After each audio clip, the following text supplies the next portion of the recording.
And we are back with the fifth segment of the GSMC Basketball Podcast presented by the GSMC Sports Network.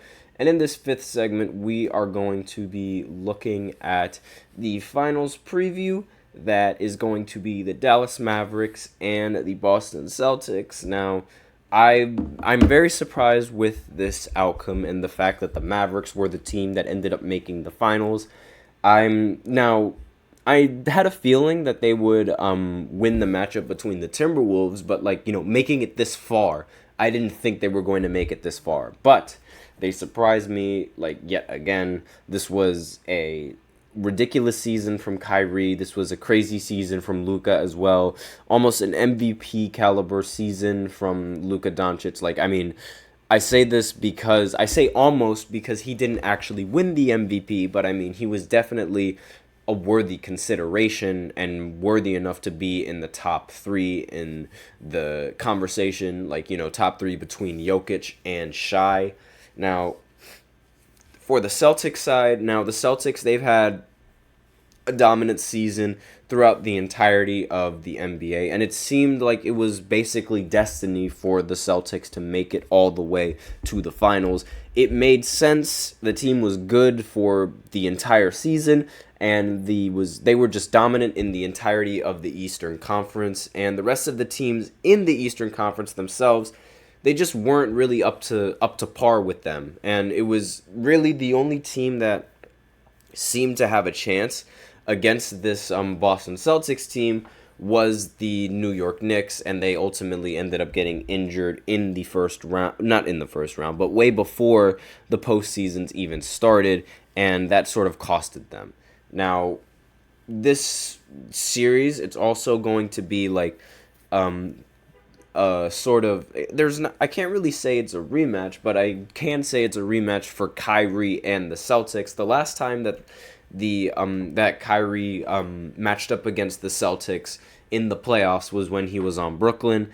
He got swept by the Celtics in embarrassing fashion, and really it hasn't really been anything more than downhill for Kyrie when going up against the Celtics ever since he beat them in 5 games when the Nets had Kevin Durant and James Harden.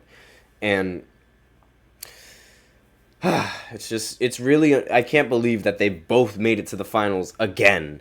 And it's just the fact that that was Kyrie's former team, and the Mavericks are Kristaps' former team, is really ironic, and that's something that a lot of Twitter is making fun of. They're all saying that wow, the script writers, they really cook with this one, because again, Kristaps playing against his former team in the finals, similar to how Kyrie is playing against his former team in the finals, is kind of ironic how they're both doing it at the same time.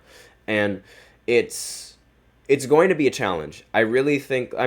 I personally think the Celtics have a slight advantage over the Dallas Mavericks in this game, strictly because of their all-defensive talents at the guard position. Now, these two, they're Drew Holiday and Derek White, they both are extremely good, competent defenders, and making the second team all defense is nothing to it's nothing to mince, and it's really impressive all around. The fact that Jayson Tatum made an All-NBA first team is also rather impressive. Even though I don't agree with the fact that he should be on first team, I agree. I think that he should be on the second team, but first team, he shouldn't even be part of that. But I digress. That is just being named the second team is still impressive enough, and just being named the first team, that's just even better. So it's the fact that he's even on an All-NBA team is impressive, and having him on the roster, he's going to be a really difficult matchup for the Mavericks, because I don't think the Mavericks and their perimeter defense is going to be enough for the Celtics and their high-powered offense in the starting lineup. And on top of that, I also don't see I don't see Kyrie and Luka having a good game at the same time again, simply because I have a feeling that Drew Holiday or Derek White, they're going to do something on the defensive end. I really feel like their defense is going to impact the Dallas Mavericks a lot more than they think it's going to, because a lot of these games and a lot of the success comes from Luka and Kyrie performing well. And with Drew Holiday's defense and Derek White's defense, I genuinely think they're going to have a really hard time. And Drew, he has his games where he's just, straps. He has those games, and it's really it's going to be really difficult for Kyrie. I mean, it's also going to be really difficult for Drew to stop Kyrie, but it's also going to be difficult for Kyrie to score. I think maybe they're going to be able to have a good chance in stopping him. But then again, this could all fall flat on my face, and he just still has a good game regardless. But I think it's definitely going to be a little bit more difficult. So these finals, they don't start until Thursday on June 6th, so next week.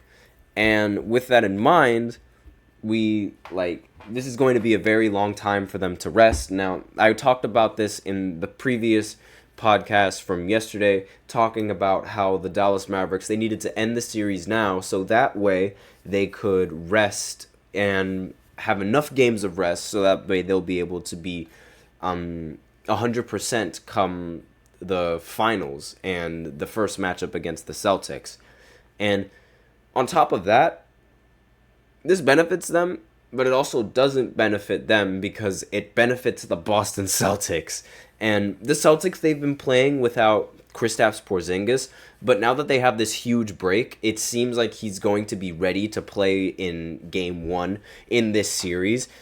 There were reports saying that he was already good enough to play against the Pacers in Game 4, but it was sort of a precautionary measure as to keeping him safe and preventing him from playing in that game. So, with that in mind, I think this series is going to go to 7 games or 6 games, and the Celtics are going to come out on top. I unfortunately, I think this is the Celtics' time. But maybe this will all fall flat on my face, and I just jinx TJ, and TJ will be just really mad at me. But aside from that, we are out of time for this 5th segment. It was a little bit shorter than a lot of the other segments, but there's really nothing more to talk about. There's really, all we got to do is just wait and get ready for the finals. So thank you for tuning into the GSMC Basketball Podcast presented by the GSMC Sports Network. Your support means a lot to us, so please remember to subscribe to the show and leave a positive review. It really does make a difference. We invite you to follow us on Facebook, Twitter, TikTok, and Instagram for more content and updates. And as usual, please remember to use the link in the description to get your comments recognized, or the link displayed below the ticker on every single show segment. That is gsmcpodcast.net. Really helps the show, makes the show much more interactive between myself and you guys. Thank you so much for tuning in once again. I am your host, Nelson, and as always, take care.